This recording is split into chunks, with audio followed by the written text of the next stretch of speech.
Hey, welcome to episode 36 of Bloggers Are Weird. I am your host, DJ Paris, from the blog, although hasn't been written in forever, and I'm going to start because I made a commitment to my girlfriend, because that's how sad I am that God forbid I make a commitment to myself to do something, I have to make it to my girlfriend, who holds me accountable, which has got to be horribly dysfunctional and dependent, not codependent, because she doesn't really care, so it's not her being the need for me to do this. It's my need to get it done. So she's been very gracious to help. Okay, you didn't come here to listen to my struggles with being productive. You're here to listen to a blogging success story. Her name's Kate Hall. She's from Chicago, and she has a book that she just recently put out with my friend Noreen from Science of Parenthood, which is the Big Book of Parenting Tweets. It's on Amazon. Go grab it. It's a super fun, quick, easy, bathroom-style read, and they got it to market,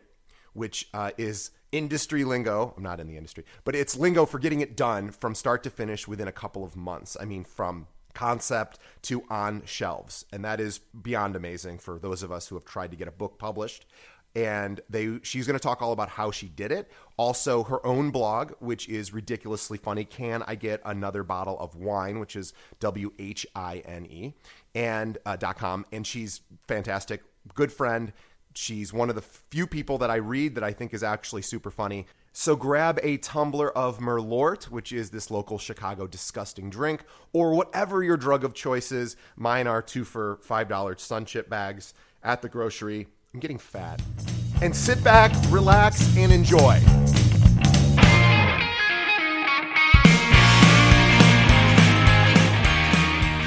Today's podcast is sponsored by romance-text.com. Looking to reignite the passion in your relationship? You have to check out romance-text.com. This is how to use text messages to bring back the passion and reignite the spark you once had. Now, if you're thinking this sounds cheesy, or maybe it's just learning how to send dirty text messages, it's actually not. This program by relationship expert Michael Fiore has been featured in over 200 television and radio shows. This program has a money-back guarantee, is normally $97, but listeners of Bloggers Are Weird get a special price of only $47 for the entire program. By purchasing the program, you help support this show. Visit romance-text.com and get the passion back. Yeah, so it was, but that's kind of, I don't know if you have to have a really big platform to sell books. I'm realizing, even just selling this one, and we have, I'm getting into this. I don't know are you recording this? We're recording. Oh, sorry. Go ahead. So you have to have a huge platform, and we've got, 35 or 34, something like that, contributors, and everybody's pushing the book.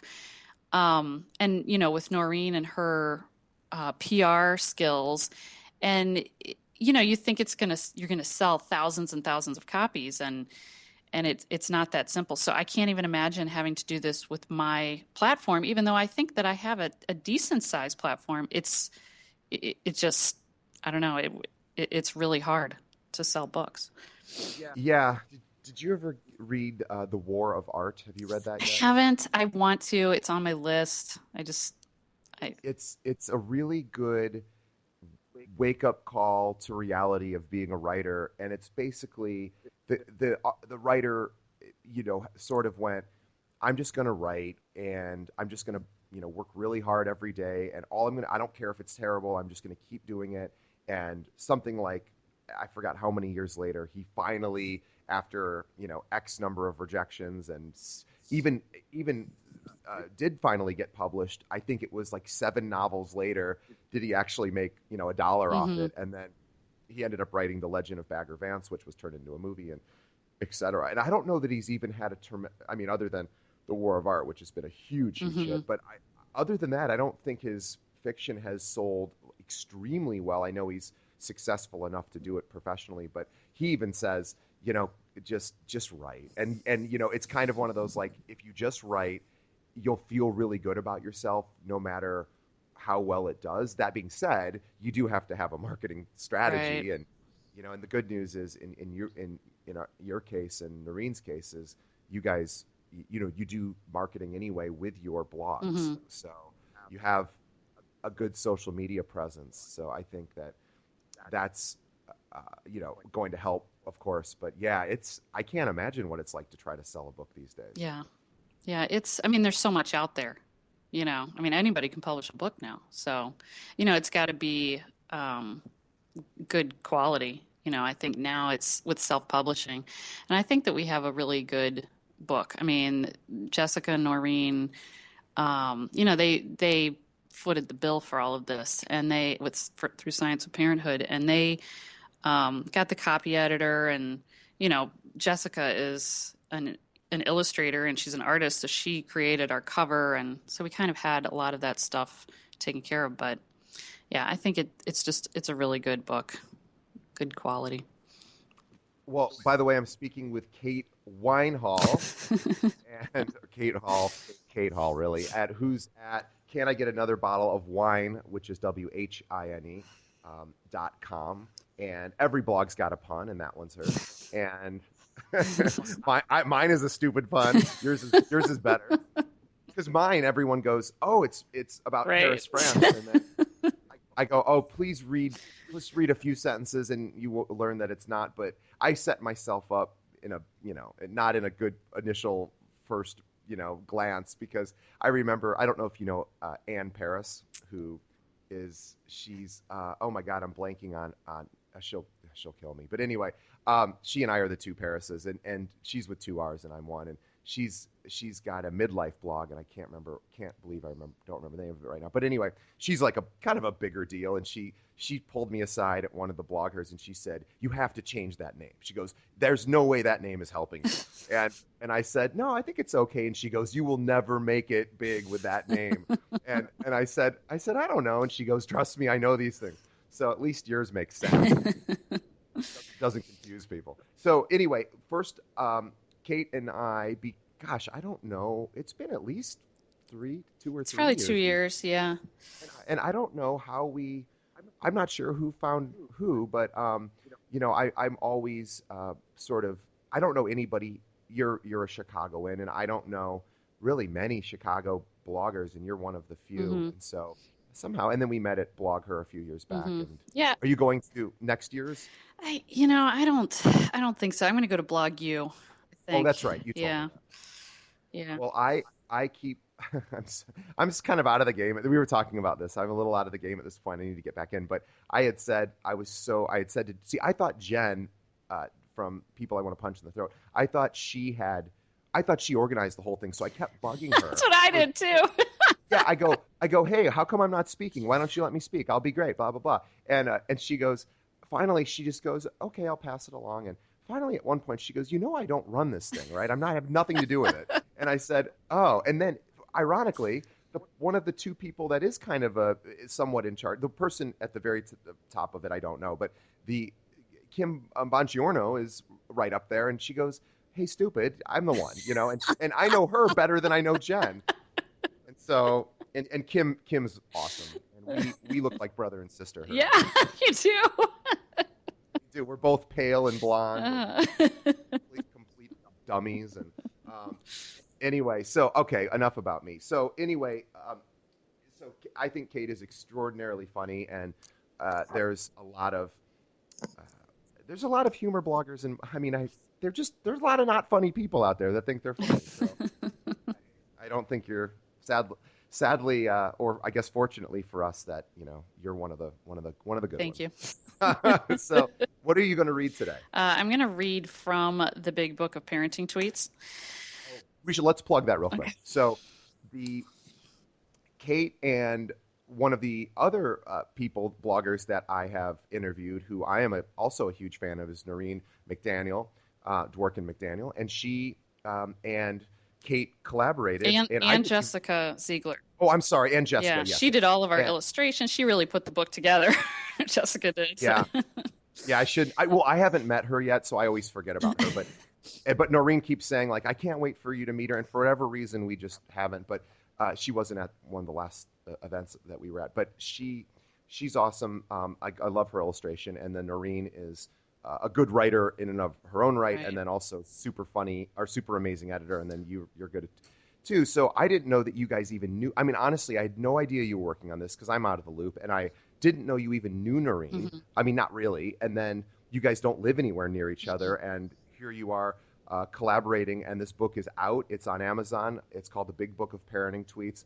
It's basically an accumulation of funny parenting tweets, I suppose. And so I'm going to shut up and let you read whatever you'd like to read. Okay, great. I'm just going to read the preface to the book because really it's a book of tweets, so for parents, and then I'll read an intro and about 10 tweets. Okay, preface. Why would anyone want to squeeze their thoughts and ideas into 140 characters or less and share them on the internet? What is the point?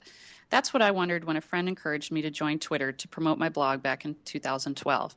At first, I felt like I was standing alone on the moon, shouting into the seemingly empty Twitterverse around me.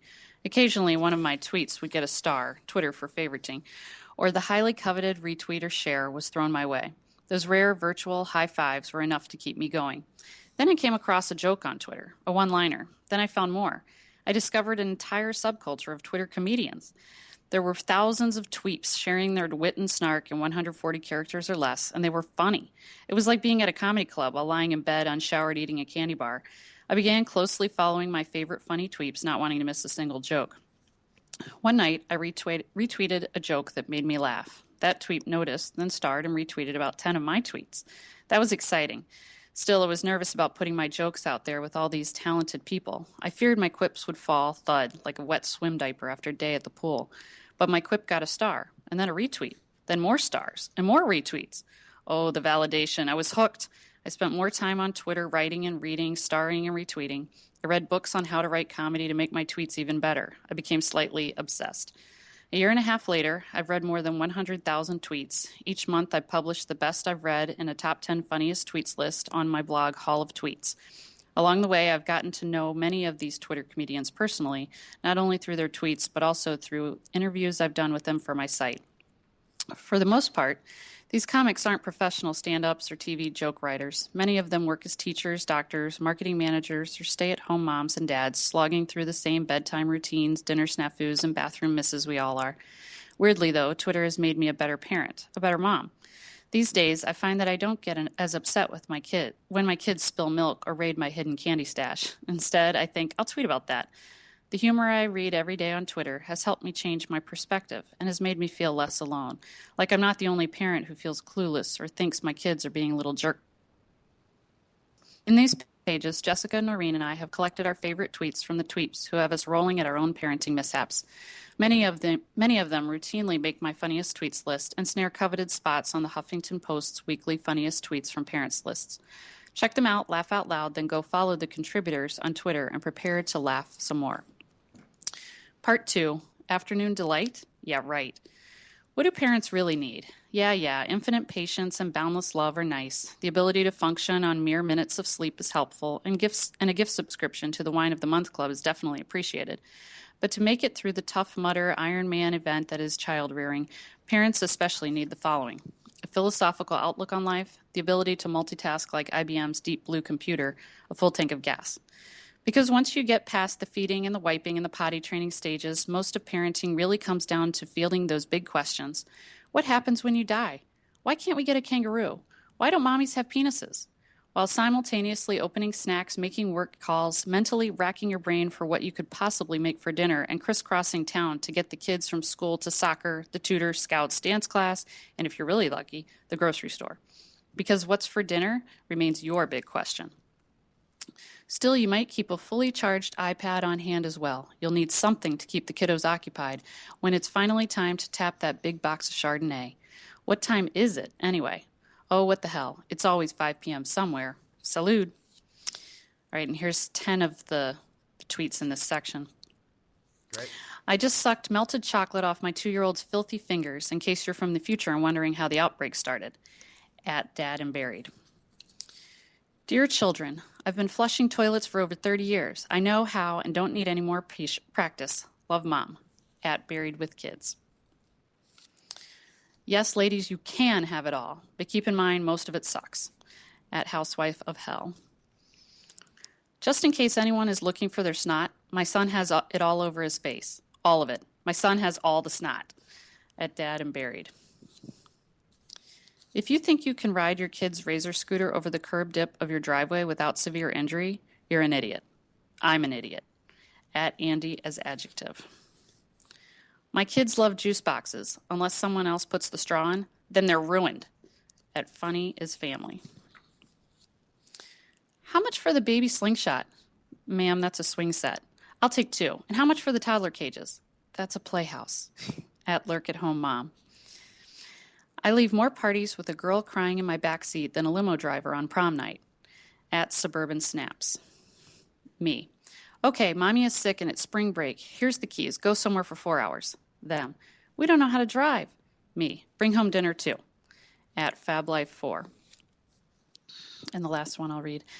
They say it takes a village to raise a child. That's why some days I drop my kids off in the middle of a village. At Cheeseboy22. Those are all great. And I could never write an intro that was a very, very well written, funny intro. Thanks. And yeah, I can't do that. All I can do is write about myself. And I have, I don't have that eloquent way about me. So anyway, let's talk a little bit about the book, because as we were chatting earlier, but I probably will have cut that out because it was peppered with stuff nobody would care about. That for me. Tell me about how that came to be, because I think it is important to note, as we were saying, that everyone's got at least an ebook out there, but to get a physical book in, the ability to ship a physical product and then get it in the hands, and there's definitely something, I think, tangibly satisfying about that, and so talk about that process. Okay, well, I guess just to give a little background, I met, oh man, my family's home. There might be screaming in the background. Okay. I met Jessica and Noreen at Blog Her, I guess in 2013. Is that? Yeah. And just briefly. And then last year in 2014, I met them at Blog U, and we were actually suite mates in the dorm that we were staying in. So I got to know them a little bit better there. Well, we knew each other through Facebook and Twitter, and I had tweeted a lot of their posts out, and we just saw each other a lot. And I put one of my tweets on Facebook, and Jessica saw it, and somebody had commented about how I should put my tweets in fortune cookies, and I was like, it was a joke. And then Jessica sent me a private message and said, you could do that. And she actually did research on it and told me all about it. And so I was like, yeah, well, that's like a big commitment. I can't do that. I could see myself with all these fortune cookies in a closet somewhere and never getting sold. And so she came back I don't know, the next morning, and she had this whole proposal for me. And sorry, my kids are oh, no, that's okay. Me like crazy. Well, certainly nobody listening can relate to that. So go ahead. You can't even hardly hear it. I'm just afraid they're going to come upstairs. Okay, so they. What was I saying? You would. You were saying that you guys had met, and okay, so she had a proposal. She sent me this proposal, and I was so swamped. It was mid-October. And so this was, just over 2 months ago. And I was swamped. And so I waited 2 days until I got back to her. And I was like, okay, I love this idea. And it was an idea for this book. And I mean, it was pretty much exactly what came out in paper is what she proposed to me. And so we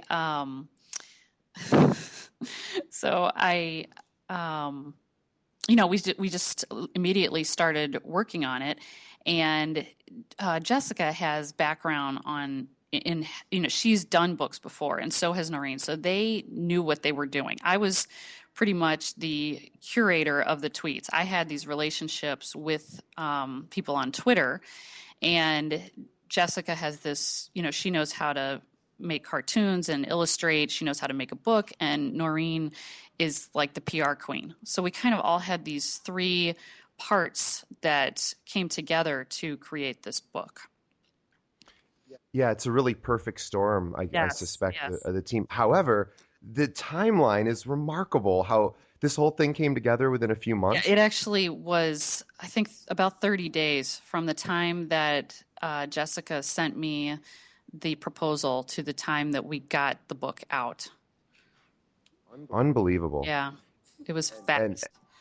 and then Noreen's been on me to promote it, which I've generously offered. I've offered it, and I'm such a fan of hers to begin with that of course I would, and yours as well. However, I I kept putting it off because it was Thanksgiving, and I noticed that my own tweets weren't getting as much action at that time, and I thought, well, maybe I should wait until I see the activity pick back up. And so thankfully, we're able to do it now. But of course, again, there's the other holiday coming up. So anyway, but that is, I mean, as somebody who's even, me, I just put together a bunch of my own stuff and just, cobbled it together. And did you help me with that? Were you one of the Yes. 25? Yeah, I thought Yes. so. And I'm sorry if I don't, we had like Oh, it's 26 okay. people who did it. So thank you for working for No free. problem. And, It was exciting. and it was It was my oh first yes, thing I ever did. I was excited. so excited.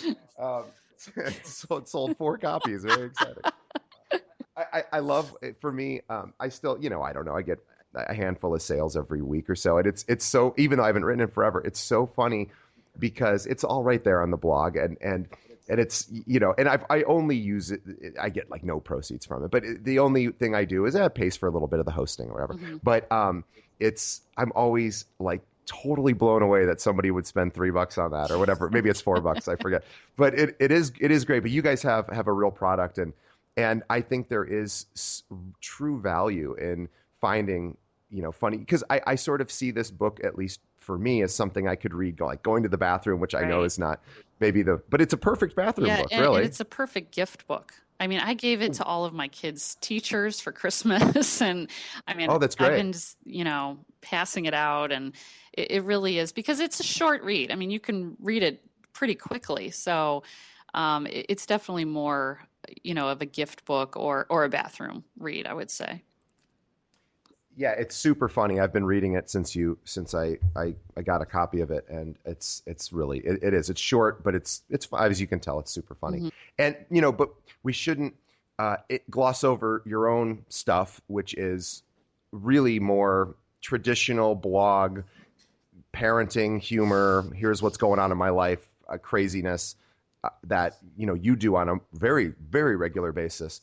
And in fact, I also Hmm. want to really get into how you've grown your follower base and social media base, because you have really, even I think a few years ago, you were much smaller and just, really trying to get a better foothold. And it's like you're all over the place. It's unbelievable. Yeah, I started my blog a long time ago, like 8 years ago, but it was to track the adoption, like for family and friends to follow our adoption of our kids. But I guess 2.5 years ago is when I switched to humor. And because on our last adoption trip, I was writing these funny posts, and people were like, "Oh, you should write a book." And I was like, "Really? You think they're that funny?" And so that's all it took for me to, switch over to writing humor all the time on my blog.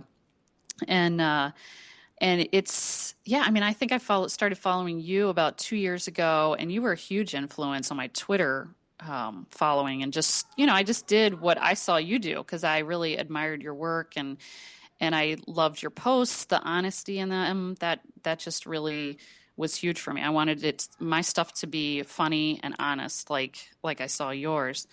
And, and then I just keep growing. And I think that my Twitter following has increased because, of primarily because of my jokes and because I follow a lot of people back. So that, helps Yeah, keep and people. yeah, no question. And I've always said, and because we're in a few groups on Facebook of humor. Well, we're in one particular humor group, and I, I'm always like, this is what everyone should do, and just do this. I'm like, I know I have the answers. Meanwhile, like I just have more numbers than in some ways on the like Twitter, but I just went I got a meeting. They say I had a meeting with which they asked me, which I even felt more important. This big PR firm, one of the biggest actually in the country, and they didn't know exactly what to do with me. They had invited me to this event, and I tweeted some stuff out and whatever, and then they said, "Ooh, maybe we can, do some things together," which really just means we'd like to use you to make money for our clients, which is totally fine. I have no problem. I don't care. And I even said, hell, I'll do it for free. I don't give a shit. I have a job, and if you want me to promote, well, anyway, so I had this big meeting, and I even said to them, I go, I'm a big fan of the intern model, which is because this goes against a lot of bloggers, and most of the people that listen to this, I suspect, are bloggers. So this goes against, and it's just my opinion, and certainly other people have different ones. In fact, I think most probably do, which is you don't work for free. Your time is valuable. Mm-hmm. It's worth X amount. I personally feel the exact opposite. I think my time is not worth anything. As a result, I will do pretty much anything. That being said, I turn down almost everything because it's just because I don't do it for the money. I only do things I think are funny. But I'm also, this isn't the way I survive and pay my bills. So what I always say is I like the intern model, which is I'm going to work for free. If somebody, I don't even ask for money. I'm like way too embarrassed to do that. But I really don't. But then, I sort of feel like the best interns always get hired. And so I was in this meeting with these bigwigs, and they said, would you stop saying you'll do it for free? Like literally there's these 4 big PR people. I'm at the Hancock building at this meeting, and they go, we shut up. We get it, and I'm like, no, I want to do, and so, cause I had a really funny thought. They said, well, we have this client, which is called, is it Track Phone? Anyway, it's these like prepaid phones. They call them in the drug community. They call them burner phones, and so that the cops can't find you. Uh-huh. And literally they said, this is the public's perception of these phones, are that they're only for drug people. And I said, well, what percentage is for drug people? And they said, actually, it's a good, it's like, and I said, oh, that's so funny. And cause I've seen The Wire, and that's all I knew about it.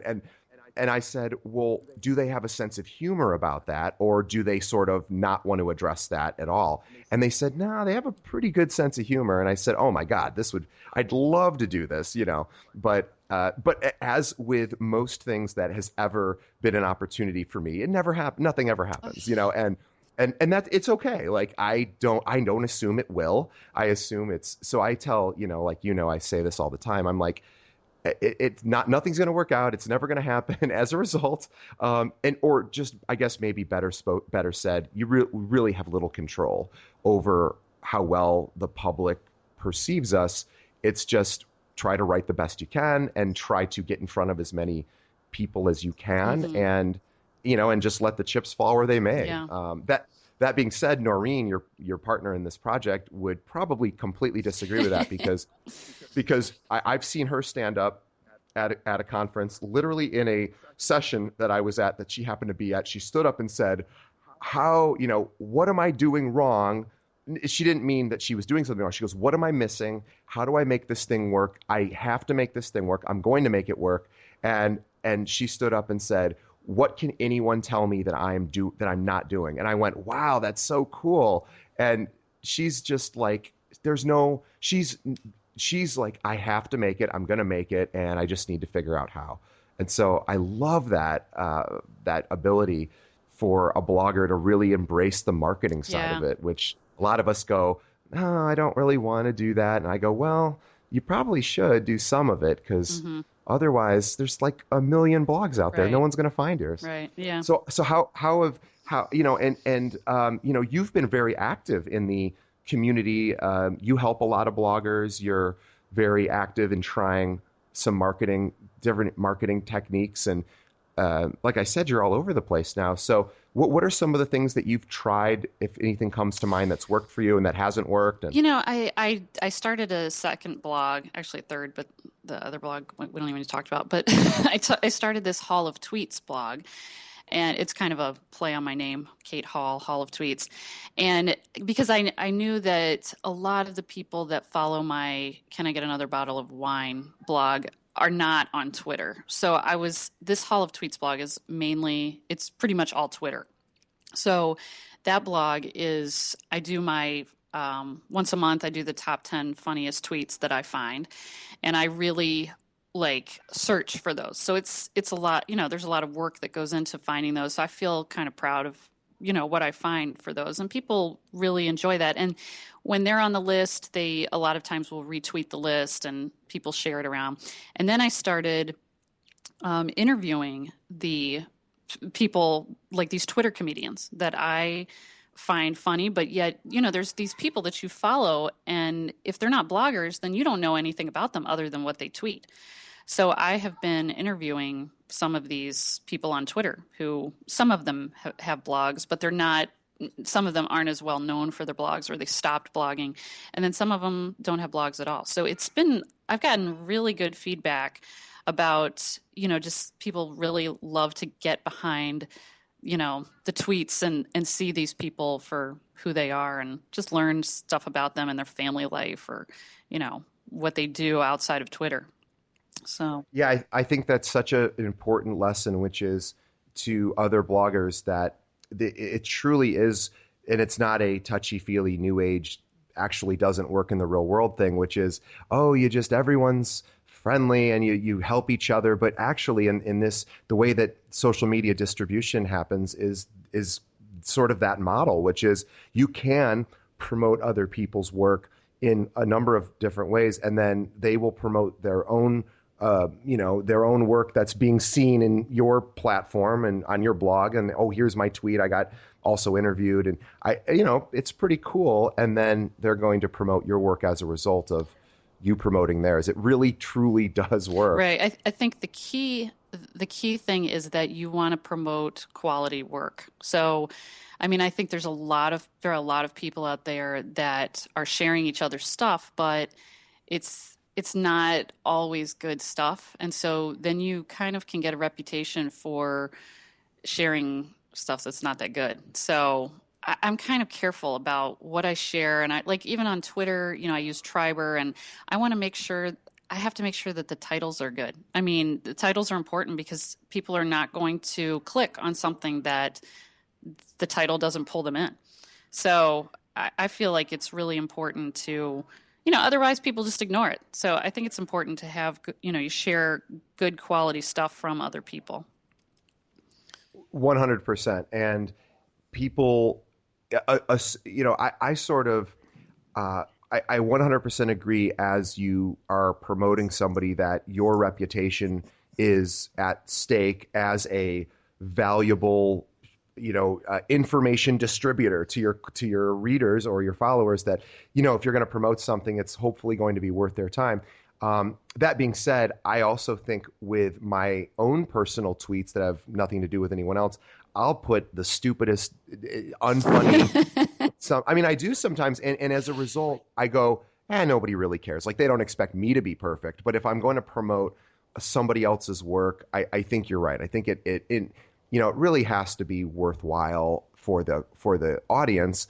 Otherwise, they're going to stop paying attention to the stuff you promote, right, which doesn't help the people that you're trying to promote, and then they're not getting the results based on what they think you should be able to provide, and et cetera, et cetera. Right. So, yeah, I think that's a really strong point, is if you're going to work with a distribution sharing model like Triber, or a content sharing model like Triber, you really have to be careful what you're putting out there, which basically is you promote each other's work. It's like, you better partner up with some quality writers, or it just doesn't work otherwise. And in fact, Triber's a perfect example of how there's no reason why it shouldn't be unbelievably effective and successful. However, you have to find a core group of people that are actually going to use it regularly, or else it just, because people say it all the time. They go, I tried that and it doesn't work. And I go, hey, I bet it doesn't work for a majority of the people that use it, simply because they haven't found a group of committed people that'll really do the work necessary. But there's no reason otherwise why it shouldn't work. Mm-hmm. It's really a perfect idea. It's just And it's simple. It's easy. it's so simple. So let's talk about you have another blog as well, a gardening or green thumb blog. Yeah. And that is I try to grow Right. stuff.com. I can't believe you have I three. know. That's unbelievable. Because every year Kate goes to blog her or has been to blog her and other conferences. And one of the questions, when you go is how many blogs do you write? And I always think, I guess maybe professional people who like maybe have clients and they do. I was like, okay, I guess they might have several, but I can't imagine doing three. That's crazy. Yeah. How do you juggle that? I mean, it is hard, and I kind of had a breakdown last week, so I'm trying to figure out how to find the balance and all this. I mean, I haven't been, it's off season for gardening, so I haven't been doing much over there for like a month or two. But what happened is that I found that it's like not people who are reading my humor blog aren't going to want to read about gardening, although the gardening blog is a gardening with humor blog. Right. So it is funny, but I felt like, well, I actually wanted to educate people, while making them laugh about gardening. So it's kind of like I wanted to take it in a different direction than my main blog. And then that's also what I wanted to do with my Twitter blog is I just wanted to focus on Twitter. I knew my followers, a lot of them weren't on Twitter. So that's why they just got separated out. So I try to, keep a balance among the three and, only do so much blogging on each per week. But it can be hard sometimes and I get overwhelmed. But Well, I will. This is my own unsolicited advice that, again, I'm in no way an expert. But I would say, Hall of Tweets, I could see being separate, but even, I don't know that even needs to be separate. But I think merge the gardening with the, with the parenting or, the other, the blog that you spend the most time on, the Can I Get Another Bottle of Wine? Because I think, as long as it's good quality, I don't think I truly believe subject matter is mostly irrelevant. I just think funny or quality or honesty or whatever, good is good, I've always thought. And so I don't see a need to separate it. I don't see people going, well, because I just thought of something that'll make me sound really smart. Check this out. So think about documentaries. This is a perfect example. Documentaries, at least for me, documentary, a good documentary is, I think, a documentary that can take a subject matter that you care nothing about and fascinate you. And by the end of it, you're like, oh my God, that's unbelievable. And then you might never, seek out that topic again. However, you go, they just took something I had no interest in and, captured my attention for that hour and a half. And and that I think is a remarkable skill. So if, I imagine and I apologize, I've not really gone through the gardening, but I can't see why it couldn't be merged. I see, why wouldn't your audience want to read those? Yeah, I mean, that's a good point. I kind of thought that, but I guess what my goal is to have my main blog as the Can I Get Another Bottle of Wine? And then that'll be like my landing page. And then I would have the other two blogs kind of part of that, but I just haven't gotten that far. So. Right. And I think that's a great idea this is again, my other advice for people who are juggling multiple blogs because they have varying subject matter and they think, that audience only wants to see this. I say your audience probably wants to see everything because your style of writing probably, like you were saying, is probably similar. And I just sort of go, whatever they don't want to read, they're not going to read.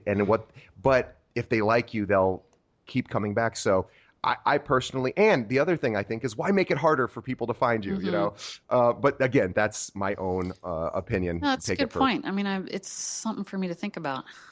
Yeah. Well, because again, you're funny and you're good. And I have a ton of plants in my house, more than the average guy, but I don't read about gardening because it doesn't interest me. But if I went on Rotten Tomatoes and saw a gardening documentary that had a 95% from the critics, I would go like, I bet that's pretty good. And I just watched something on particle physics, which I don't have. I know, no, I know it's so funny. My girlfriend is falling asleep prior to we're watching something else, and she kind of passes out, and I go to Netflix and I said, uh, they have this like they will recommend things for you, and so I saw this particle physics, and I went, oh, I'm not gonna look at that. I don't know, I don't even know what that means, and so then uh, then I went on Rotten Tomatoes and I said, oh my God, it's got like a 98%. I go, I'm watching it, and by the end of it. I had woken her up at one point. I'm like, this is the most unbelievable thing. So, and now I still, now at this point, I sort of don't remember any of the actual content of particle physics, but I remember just going, oh my God, that was so good. And so I think that, as people who are trying to go, well, I really want to narrowly focus in one subject matter, I certainly understand the thought there, and I understand that approach. I just don't think personally, unless it's wildly different, maybe you have like a pro-abortion and then an anti-abortion blog. No, I think even then that might be more interesting to put it in one. Um, but but anyway, no, okay, so that's a bad example. But Yeah, like if you so maybe anyway, a work one, that was for yeah, and well, that's right. and then one that was humor, Yeah, that's the Deuce story. Is she's about as big a blogger as exists, and she she started a work blog and got fired because she named names, and then she went on for to huge success. But yeah, don't, if you write about work, host it on a different server. Make sure your name your name is not attached to the domain when people look it up. And oh my God, protect yourself. So let's actually, if you're comfortable, I would like to just spend a few minutes, because I think this is not on the humor side, but I think very very interesting. The adoption, you've adopted your children, and talk if you don't mind, talk a little bit about that, because you have a very unique story there. Well, let's see. My husband and we didn't get married until I was 30.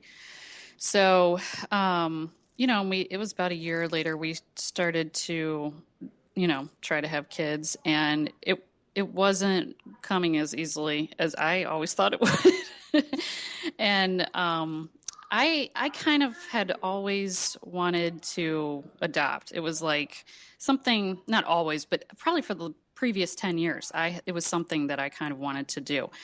And so I was like, let's just, it wasn't coming easily. So I was like, let's just adopt. So we started looking into adoption, and decided to go the China route, because at the time that was the fastest turn, it was the shortest amount of wait time. It was the country fees were cheapest, and it was just, the best route. So we submitted all our paperwork.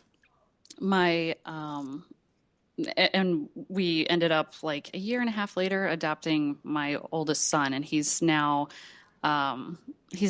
He was almost 2 at the time. And he was off of we found him on a waiting child list. He was born with cleft lip and palate. And so then we decided to adopt again, and decided, well, let's, because for waiting for a, healthy, quote unquote, healthy child, it was getting to be like a 2-year, 3-year wait. Now it's currently an 8-year wait.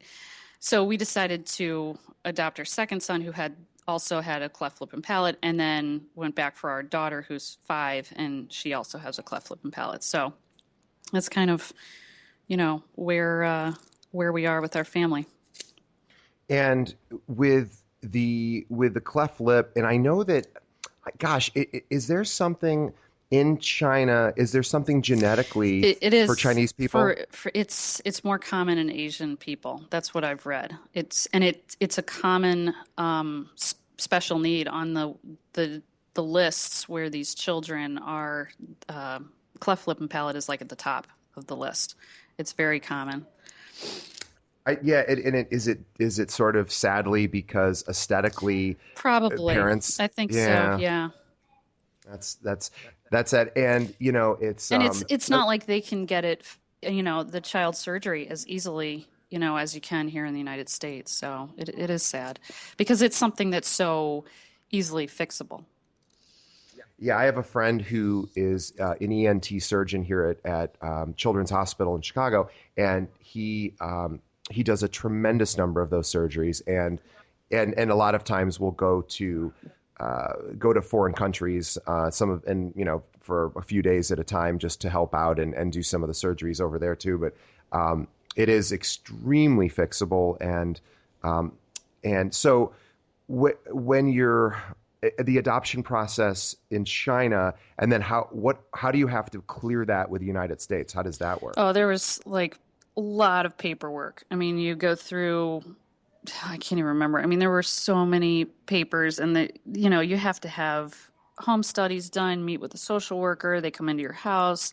It's and then you have to submit paperwork and wait for it to come back, then submit more, wait for it to come back. And I mean, it took us, I think we were doing it as fast as we could. Our last adoption, as fast as we could, kind of knew what we were doing because we'd done it 2 times before. And it still took us 6 months to do all the paperwork. It's just a lot of work. You have to get physicals, you have to get shots, you have to do all of this stuff. So it's a lot of paperwork. And then we, finally went to China. You spend about 17 days there, because you have to go through, you have to get their passports and their visas and go through, all of the channels of them becoming a U.S. citizen, which actually happens as soon as they get on U.S. soil because the American consulate is over in Guangzhou in China.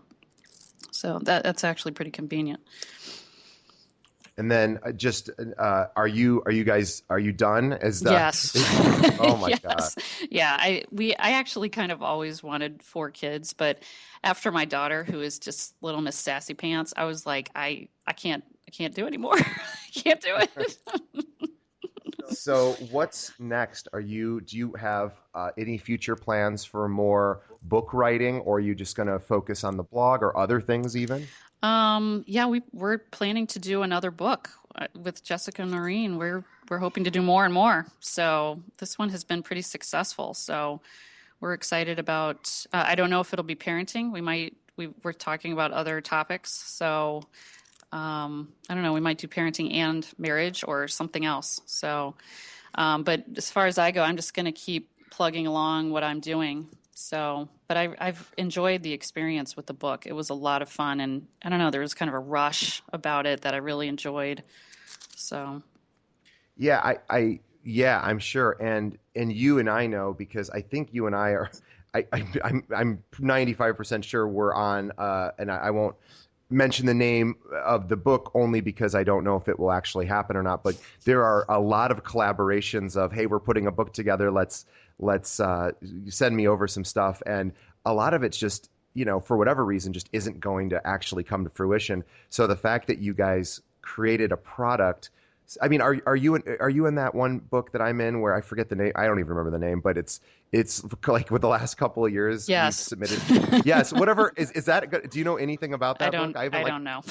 I I've don't kind either. of given up on that. Well, I sort of like I'm not doing the legwork, so I get it, Right. but I don't particularly care whether it comes out or not. But I've been asked to do a ton of not a ton. I mean, I'm not in demand, but I've like 3 or 4 I've submitted to, and none have come Wow. out. So but it's that's just the way it goes, and so you just keep plugging along, and Right.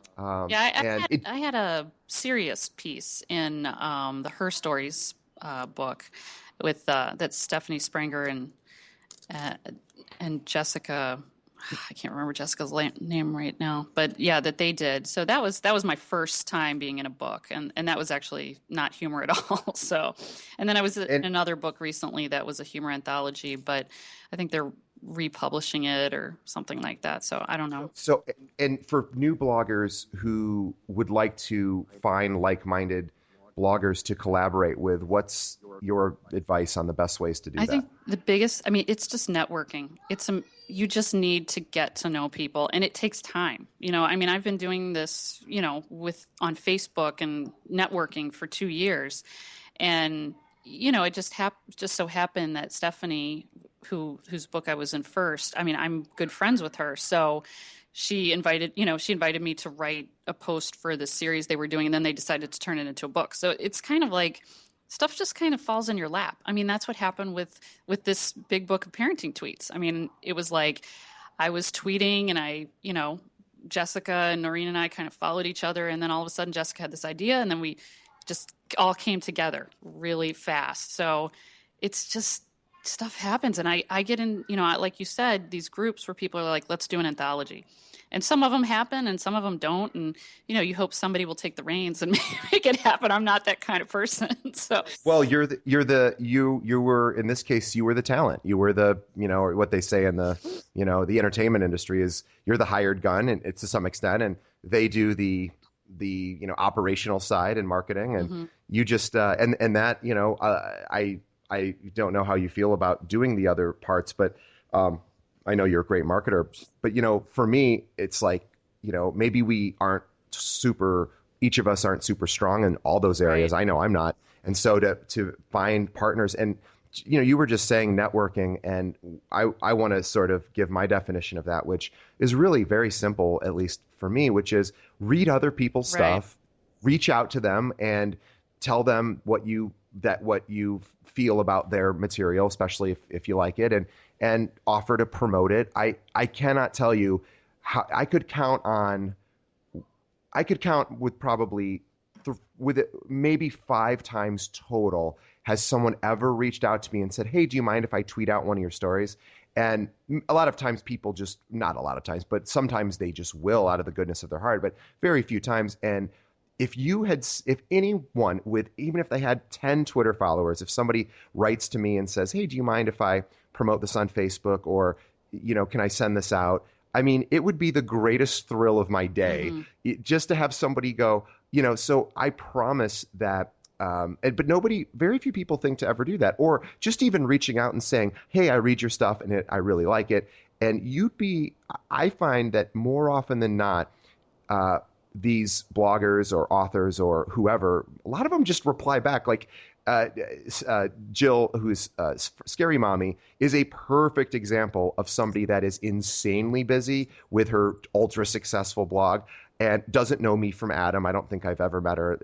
If I met her, I don't recall. And she certainly wouldn't have recalled meeting me. I sent her a nice little note and I said, hey, I would love to interview you. And she wrote back, I think not to say that she'll do this, all the time for anyone. It just happened to be that she was able to get back to me. And she said, of course, just give me, and I went like, oh my God, that's, and then other people I never hear back from, but most of the time I do. And I go, oh, these are real people who are able to, you think that everyone's like flooded with, requests for things, and a lot of people just aren't. And I just tell everyone, like, find your heroes online and reach out to them and try to develop a relationship, like you said, and compliment each other and promote each other. And go ahead. Yeah. And I think that, it's like just being friends with people, finding people that you like and you hang out with online. I mean, that's, I think that, some people have come to me asking for advice, and I'm always happy to share my opinion and give my advice. So, I think that that's another way to network. It's like, I used to hate that word networking, but, it's really just developing relationships and friendships and, sharing the good stuff. And yeah, that's really how I see it, I guess. Well, you're right. And I never have understood, and again, I'm sort of just thinking from my own worldview, but especially with some conferences, a lot of people have, for whatever reason, they go to a conference and then they have a less than positive experience for whatever reason, and then they're soured on the idea of conferences going forward. And yes, they are expensive. And if you have a family like you do, it's not easy to get away and all of that. And certainly I get all of that. But for people that are able to do it, who don't, and who say, oh God, I hated it.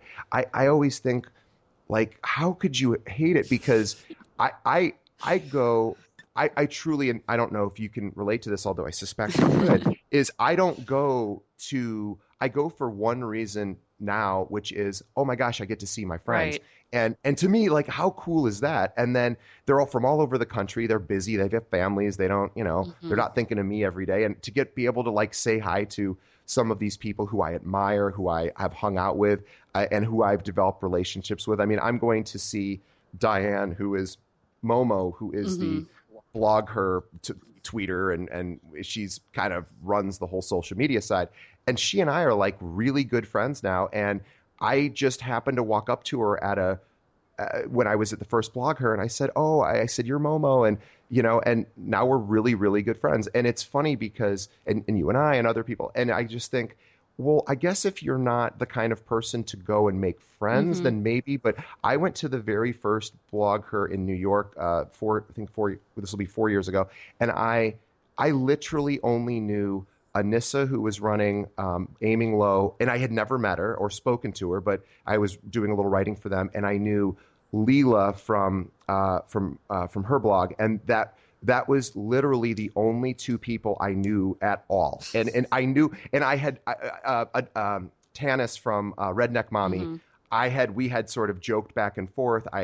We certainly knew of each other. I didn't see her there, and oh no, I did see her there. I met her, and she was horribly sick, and I still talked to her for 10 seconds, and that was it. So I knew three people there, and one of them was deathly ill, and the other two I never saw, basically. And now, and it, I think I'm sort of more maybe an outgoing type, but I think, boy, if you have a bad experience, you didn't do it right. Hmm. You could have gone out and made friends and met people, and most people are pretty cool, I Yeah. find. Yeah. Um, I'm not even very outgoing at all, but I love these conferences. They are so much fun. And just getting to meet, in person, the people that I talk with all the time online. It's just so much fun.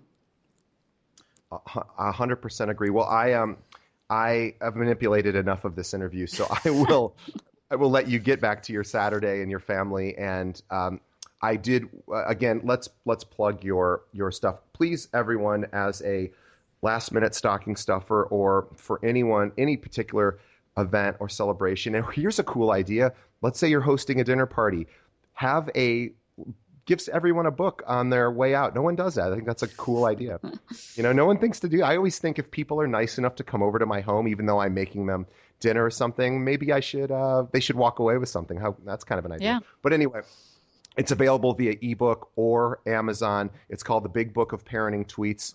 Um, Kate Hall is super funny. Please follow her on at her blog. Can I Get Another Bottle of Wine? And she has what the other two blogs are, Halloftweets.com and I try to grow stuff.com. and how do they find you on Facebook and Twitter? Facebook, I'm under Can I Get Another Bottle of Wine with my morning quiet time. And Twitter, I'm Kate Whine Hall. Wine as in wine, not wine like you drink. Wine with an yeah. Whine. Yeah, well, good that you spell it, because somebody just wrote me yesterday and they spelled brought, Braught. And I thought, I guess it's just one letter off, but I thought, well, maybe that's an accident, except then they sent me another message with the word brought in a different sentence. And I went, well, they're consistently wrong. And then do you, like, in that scenario, I so badly want to politely just go, hey, just so you know, Right. it's not. But then I think, why make them feel bad? My spelling has gotten worse since I've been blogging. I don't know why, but I am like, I look at some of my stuff and I'm like, I think it looks right and it's got a squiggly red line under it. And I'm like, why? And then I look it up and I'm like, oh my gosh, I almost published that. So. Well, yeah, the squiggly red lines, definitely pay attention to them. And I went, I'll tell you one just very, very quick story. I went to a different, not blog her, it's called, well, now it's called, oh God, what is it called? It used to be called, now it's called New Media Expo. It used to be Blog World. And anyway, I went to the first one I went to was, that was the first conference. And I went to this writing conference with Bill Torgeson, who is really more of a writer than a blogger, although he does that too. And he gave this writing workshop, and you sat down and you had a pen and you started writing. And he's a professor at, I forget which university in New York, but that's what he does. He's exceptional at it. And he and I have developed a friendship over time, but he's a professor, and that's his name, Professor Bill Torgeson. Anyway, he over the last few years, he is kind enough to continue to read some of the things I write. And I always think, oh my God, he must just look at it as a, syntactically and grammatically and go, oh, what a disaster this is. But I reached out to him recently and I said, hey, I want to become a better mechanical. I want to have the commas in the right place and, the adverbs. I want to get rid of those and whatever. And he said, I said, what should I read and what should I do to learn more about that? He said, don't worry about it. Nobody cares. He said, just keep writing good stuff. And your audience isn't, most of them, they don't familiar with the best, most accurate grammar either. So, he said, just keep writing. He goes, truthfully, I'm a professional writer. It just doesn't matter. So I went, oh, great. Because I know that can potentially stop a lot of people. They go, well, it doesn't really, it's not. Well, and I think it's got to be really bad, I mean, and like he says, it's the average person doesn't know grammar either. So. Right. And the other thing I'll say to anyone listening who's a blogger is don't worry about the way your site looks. It doesn't matter. There's a ton of really successful bloggers that have horrific looking websites. Certainly make it easily readable, but don't stress about every little section. The most important thing is make it easy to get to. And then, but Jen from People I Want to Punch in the Throat had like no design for years. And then finally, I think she now has something that resembles an actual website, but it literally was just text. It had no graphics. And, she, did really, really well. Right. And so I tell people, I'm like, yes, we all love to have a pretty looking, aesthetically pleasing website. I'm the same way.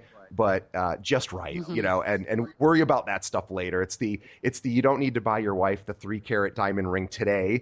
Get her the half of a carat if you can afford it, and then she can always upgrade, down the road and get the stuff out there. So I don't know. Do you agree, or yes. do you think? No, I agree. Yeah. Content is king. Hey, it's true. And although I will say, I just learned that the Oxford comma is unnecessary, which is when you do groups of 3, eliminate that second comma. You don't need it. Right. I started doing that. Because I didn't know. And that's the thing. My spelling has gotten worse, but my grammar has gotten better. I think because I read so much, and if I'm not sure, I Google it. So then I know for the next time. So. Well, there you go. All right. Well, everyone just learned probably something they already knew. No more Oxford commas. Also, don't double space new sentences. I did that for like a year before someone told me, and they go, hey, you probably should. I go, no, you're supposed to. And I even thought, well, maybe you're supposed to indent the first paragraph, and no one does that anymore. Right. So or the first sentence, I went, oh God, I didn't know what I was doing. So, but people forgive you. All right. Well, Kate, again, go buy the book, and you're such a pleasure to talk to. And thank you. You've got a full life and family, so I know you're busy. But thank you again, and I will. I will just call it a day. Go buy the book and say goodbye. Okay. Thank you.